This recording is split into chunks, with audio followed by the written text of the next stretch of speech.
Hello student, welcome to my YouTube channel Rohit academy. Student, आज हम इस वीडियो में आप लोगों को बताएंगे कक्षा 12 का आप लोगों का बायोलॉजी है, यानी कि आप लोगों का ये बायोलॉजी का इस वीडियो में बताएंगे 2023-24 के लिए कि मात्र 51 टॉपिक पढ़ लो, यानी कि मोस्ट इम्पॉर्टेंट टॉपिक बताएंगे और 70 में 70 नंबर आप लोगों का कंप्लीट कराएंगे। ये जो 51 टॉपिक आप लोगों को चैप्टर वाइज बताएंगे ना, ये इतने बार परीक्षाओं में आए हुए हैं कि जो भी स्टूडेंट रहता है इनको रट लेता है, और जो टीचर रहते हैं वो बता देते हैं, आप लोगों के स्कूल में बता देते हैं जो जानकार टीचर रहते हैं कि यही बेटा याद कर लो, यही आप लोगों के परीक्षाओं में आएगा। तो ये चैप्टर वाइज आप लोगों को सभी इंपॉर्टेंट टॉपिक को बताएंगे, 51 टॉपिक है, और यही बोर्ड एग्जाम में आप लोगों का आएगा और 70 में 70 नंबर आप लोगों का यहाँ पर कंप्लीट होगा। चलिए बिना देरी क्यों, बिना समय गवाए हम अपना वीडियो स्टार्ट करते हैं, आप लोगों को बताना शुरू करते हैं। और देखिए यहाँ पर पहला जो चैप्टर है हमारा कि पुष्पी पादपों में लैंगिक जनन, यानी कि जो पुष्पी पादपों में लैंगिक जनन होता है वो देखिए क्या है कि उसमें पहला जो चैप्टर आ जाता है, यानी कि पहला जो टॉपिक आता है कि भ्रूणपोष व यहाँ पर देखिए भ्रूण कोश तथा भ्रूणपोष में अंतर लिखिए। यानी कि ये क्वेश्चन बहुत बार पूछता है और इस क्वेश्चन को आप लोग तैयार कर लीजिएगा, कॉपी पेन लेकर के आप लोग लिख लीजिएगा इस क्वेश्चन को, और आप लोग विद्या से या सर जी से या मोबाइल से कहीं से भी इसका आंसर लिख करके आप लोग याद कर लीजिएगा, ठीक। अब अगर आप लोग कमेंट करेंगे तो हम भी बता देंगे, इसका आंसर वीडियो अपलोड कर देंगे। तो ये वाला तैयार कर लीजिएगा। फिर उसके बाद देखिए क्या है कि भ्रूणपोष क्या है, इसके विभिन्न प्रकारों का संक्षिप्त वर्णन कीजिए। यानी कि भ्रूणपोष क्या होता है, यानी कि इसको बता देना है, और इसके विभिन्न प्रकारों के, यानी कि जितने भी प्रकार होते हैं संक्षिप्त में, यानी कि छोटा सा वर्णन कीजिए। ये भी बोर्ड एग्जाम में बहुत बार पूछा जाता है, 2024 के भी बोर्ड एग्जाम में ये सब जितने भी क्वेश्चन बता रहे हैं पूछे जाएंगे, ठीक। और फिर अगला क्वेश्चन देखिए क्या है, अगला क्वेश्चन जो हमारा है कि यहाँ पर देख सकते हैं तीसरा क्वेश्चन क्या पूछा है कि लघु बीजाणु धानी का निर्माण तथा लघु बीजाणु धानी क्या होता है, यानी कि इसको तथा इसको क्या होता है, निर्माण कैसे होता है, ये दोनों जनन का, लघु बीजाणु धानी तथा का निर्माण और लघु बीजाणु जनन का निर्माण कैसे होता है और मतलब कब होता है। तो ये वाला क्वेश्चन भी बहुत बार पूछता है। और फिर पांचवा टॉपिक में आ जाता है जो कि द्विबीजपत्री भ्रूण का परिवर्धन लिखिए। तो इसका भी लिख दीजिएगा, ये भी टॉपिक आप लोग तैयार कर लीजिएगा। जिस प्रकार से हम बताए हैं आप लोग उसी प्रकार से कीजिएगा, यानी कि जितने भी क्वेश्चन बता रहे हैं सबको नोट करके चलिएगा और इसका आंसर आप ढूंढ करके लिख लीजिएगा। और नहीं लिख पा रहे हैं तो आप लोग हमको कमेंट सिर्फ कर दीजिएगा कि सर इसका आंसर भी बताते चलिए, तो अगले वीडियो में बता देंगे, ठीक। फिर अगला क्वेश्चन देखिए क्या है कि बीजांड के परिवर्धन तथा गुरु बीजांड जनन लिखिए। ये हो गया हमारा ये वाला। तो फिर अगला है कि परागण के प्रकार और परागण के लाभ तथा हानि। देखिए इसमें ये क्वेश्चन भी बहुत पूछा जाता है कि परागण किसे कहते हैं, परागण के कितने प्रकार होते हैं, वर्णन कीजिए, परागण के क्या क्या लाभ है, हानि क्या क्या है, ये भी पूछा जाता है बहुत बार। यानी कि इसमें देखिए जो इतने चैप्टर थे, यानी कि 7 टॉपिक थे इसमें, और इससे बाहर कुछ भी नहीं बोर्ड एग्जाम में पूछता है, यानी कि यही मोस्ट इम्पॉर्टेंट टॉपिक होता है और इसको आप लोग तैयार कर लीजिएगा, ठीक। फिर अगले उस पे आ जाते हैं, अगले चैप्टर पे आ जाते हैं। देखिए अगला चैप्टर हमारा क्या है कि मानव जनन है। यानी कि देखिए मानव जनन क्या है, इसमें पहला जो टॉपिक आता है, पहला क्वेश्चन जो हमारा मोस्ट इंपॉर्टेंट आता है कि अपरा की परिभाषा एवं अपरा के कार्य लिखिए। तो अपरा के परिभाषा भी बता देना और कार्य भी बता देना है, तो ये वाला भी कर लीजिएगा आप लोग तैयार। फिर अगला है देखिए क्या, पुरुष के जनन तंत्र तथा स्वच्छ एवं नामांकित चित्र बनाइए। यानी कि देखिए स्वच्छ एवं नामांकित चित्र बनाना, यानी कि साफ सुथरा चित्र बनाना है और जनन तंत्र का स्वच्छ बता देना है, ठीक। किसका, पुरुष का भी बता देना है। और यहाँ पर मादा का भी तीसरे में पूछा गया, तीसरे क्वेश्चन में क्या पूछा गया, मादा के भी पूछता है, यानी कि दोनों तैयार करना है। और सेम वही है, पुरुष मादा का थोड़ा बहुत अंतर होता है, तो यही वाला बता देना है, ठीक।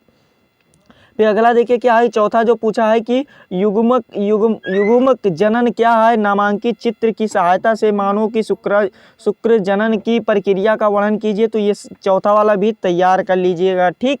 फिर अगला क्वेश्चन देखिए क्या पूछा गया, पांचवा में जो हमारा पूछा गया है कि मानव में अंडाणु जनन की प्रक्रिया का सचित्र वर्णन कीजिए। देखिए सचित्र यानी कि सुंदर चित्र के द्वारा लिख करके बताना है। ठीक, सचित्र का मतलब यही अर्थ होता है कि मानव का जो अंडाणु जनन होता है उसकी प्रक्रिया को उसके बारे में बता देना है। पहले उसका चित्र बनाना है, फिर उसके बाद नीचे उसके बारे में बता देना क्या क्या कौन कौन सा कार्य करता है। तो ये यानी कि देखिए आप लोग को बता दें कि जो मानव जनन चैप्टर में आप लोगों को कितने मोस्ट इंपॉर्टेंट क्वेश्चन बनते हैं, तो 4 इंपॉर्टेंट क्वेश्चन बनते हैं। और ये जो बनाया गया है ये बहुत इंपॉर्टेंट, हर बार बोर्ड एग्जाम में पूछा जाता है। ठीक, जितने भी क्वेश्चन है हर बार पूछा जाता है। फिर अगला क्वेश्चन देखिए क्या आ जाता है कि जनन स्वस्थ आ जाता है। जनन स्वस्थ से कौन कौन सा क्वेश्चन हमारा है कि देखिए क्या है कि पहला जो आता है इसमें क्वेश्चन कि IVF यानी कि पात्र निषेचन तकनीक पर टिप्पणी लिखे, यानी कि जो ये तकनीक होता है उसके बारे में लिखे, इस पर हमें मतलब बता देना है। ठीक,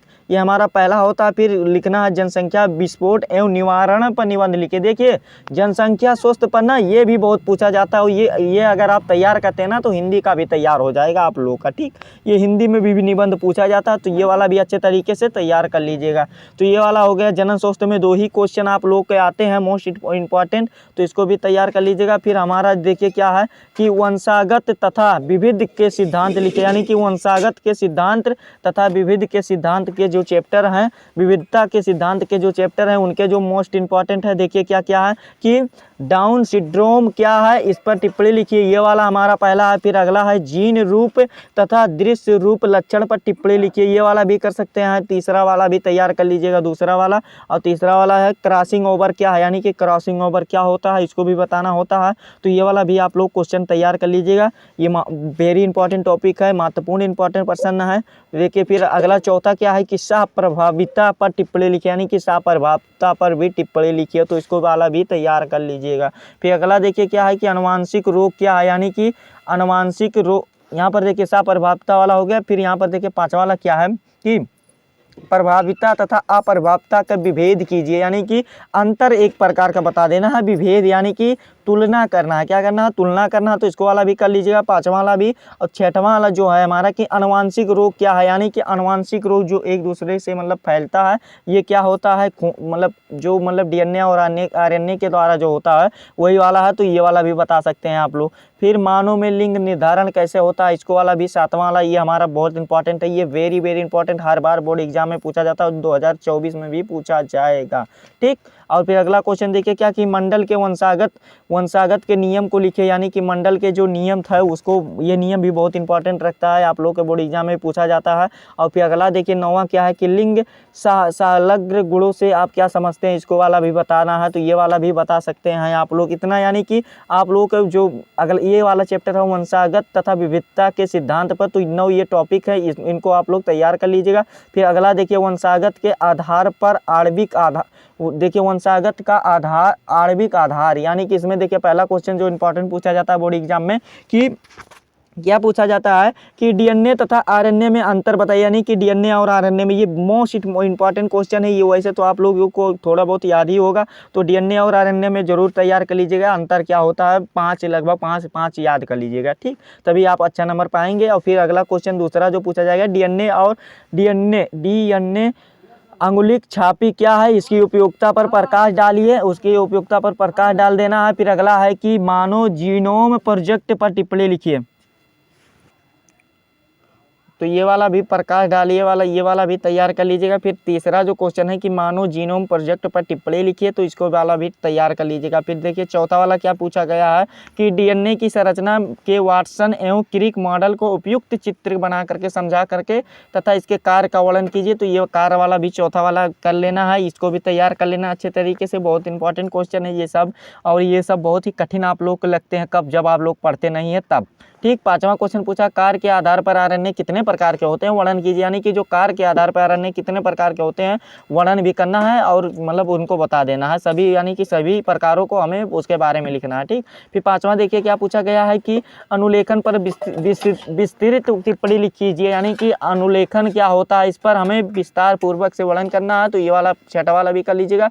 सातवां वाला देखिए क्या पूछा गया है कि अनुवांशिक कूट क्या है, इसकी मुख्य विशेषताएं का वर्णन कीजिए, अनुवांशिक कूट क्या क्या है, तो इसके मुख्य विशेषता पर हमें वर्णन करना है, तो ये वाला भी तैयार कर लीजिएगा। तो यानी कि ये चैप्टर में हमारे वंशागत के आणविक आधार पर हमारे जो इंपॉर्टेंट क्वेश्चन बनते थे वो सिर्फ 7 क्वेश्चन है। इनको आप लोग अगर तैयार करते हैं तो परीक्षा में भी अच्छा प्रदर्शन कर सकते हैं। ठीक, फिर अगला क्वेश्चन देखिए क्या पूछा गया है। अगला क्वेश्चन पूछा गया है मानव स्वास्थ्य तथा रोग के जो चैप्टर है उसमें देखिए पहला क्वेश्चन पूछा गया है अल्कोहल ड्रग्स के दुरुपयोग पर टिप्पणी लिखे, यानी कि जो अल्कोहल होता है इसके दुरुपयोग पर टिप्पणी लिखना, तो ये वाला भाई कर लीजिएगा। फिर दूसरा देखिए क्या है कि प्रतिजैविक से आप क्या समझते हैं, किन्हीं 2 प्रतिजैविक के नाम लिखिए, तो ये वाला भी कर सकते हैं, दूसरा वाला भी तैयार। और तीसरा वाला देखिए मोस्ट इंपॉर्टेंट क्वेश्चन पूछा गया है कि मलेरिया रोग के रोगजनक व रोगवाहक लक्षण तथा उपचार लिखिए, यानी कि इस पर भी उपचार और यानी कि मलेरिया रोग के जो रोग मतलब जो रोगी व्यक्ति होता है, रोगवाहक होता है और लक्षण एवं उपचार के बारे में लिखना है। ये दीर्घ उत्तरीय में क्वेश्चन में बनते हैं, लगभग 6 या 8 नंबर के क्वेश्चन ये बनते हैं। ठीक, या और अगला क्वेश्चन देखिए क्या पूछा गया है कि टाइफाइड का कारक लक्षण और रोकथाम के उपाय लिखिए। ये 4 नंबर में या 5 नंबर में क्वेश्चन पूछे जाते हैं या 6 नंबर में पूछे जाते हैं। फिर देखिए निम्नलिखित में से किन्हीं 2 मानव विधियों को कारक लक्षण एवं उपचार एवं बचाव के उपाय के वर्णन कीजिए। पहला है डेंगू ज्वर, यानी कि जो डेंगू बुखार आता है वो, और फिर क्या है निमोनिया है, यही 2 पे वर्णन करना है। ये दोनों बहुत ही पूछे जाते हैं परीक्षाओं में, तो ये वाला भी तैयार कर लीजिएगा। 6वां जो लास्ट टॉपिक है कि स्टेम कोशिका पर टिप्पणी लिखिए, यानी कि स्टेम कोशिका क्या होता है इस पर टिप्पणी लिखना है हमने, तो ये वाला भी तैयार कर लीजिएगा। ठीक, देखिए इसमें आप लोगों को जो मोस्ट इंपॉर्टेंट मानव स्वास्थ्य तथा रोग के जो मोस्ट इंपॉर्टेंट क्वेश्चन बनते थे, कितने क्वेश्चन, 6 क्वेश्चन बनते थे, तो इसको वाला भी तैयार कर लीजिएगा। ठीक, फिर देखिए अगला क्वेश्चन क्या है। अगला क्वेश्चन देखिए मानव कल्याण पर सूक्ष्म जीव क्या है, यानी कि मानव कल्याण में सूक्ष्म जीव क्या है। देखिए कि जैव उर्वरक क्या है, यानी कि देखिए पहला क्या है क्वेश्चन पूछा गया कि जैव उर्वरक क्या है, कृषि में इसका क्या महत्व है, ये वाला बताना है। तो फिर अगला देखिए क्या है कि बायोगैस क्या है, ग्रामीण क्षेत्र में बायोगैस के 2 उपयोग लिखिए, इसको वाला भी, यानी कि आसान क्वेश्चन है। यहाँ पर आप लोग अगर तैयार करते हैं 2 ही क्वेश्चन बनते हैं, ये बहुत ही बार परीक्षाओं में पूछे जाते हैं। तो मानव कल्याण से आप में सूक्ष्म जीव से आप लोगों का 2 क्वेश्चन बनते हैं, वो वाला भी कंप्लीट होता है। फिर जैव प्रौद्योगिकी सिद्धांत एवं प्रक्रम पर आप लोग का जो पहला बनता है डीएनए लाइगेज पर संक्षिप्त टिप्पणी लिखिए, यानी कि डीएनए लाइगेज पर संक्षिप्त टिप्पणी लिखना है। ये हमारा पहला क्वेश्चन, ये इंपॉर्टेंट पूछा जाएगा। और फिर देखिए अगला क्या है कि पीसीआर पर टिप्पणी लिखिए, यानी कि जो पीसीआर होता है उस पर हमें टिप्पणी लिखना है। फिर प्लाज्मिडियम वेक्टर पर टिप्पणी लिखना है, तो इसको भी वाला भी लिख लीजिएगा।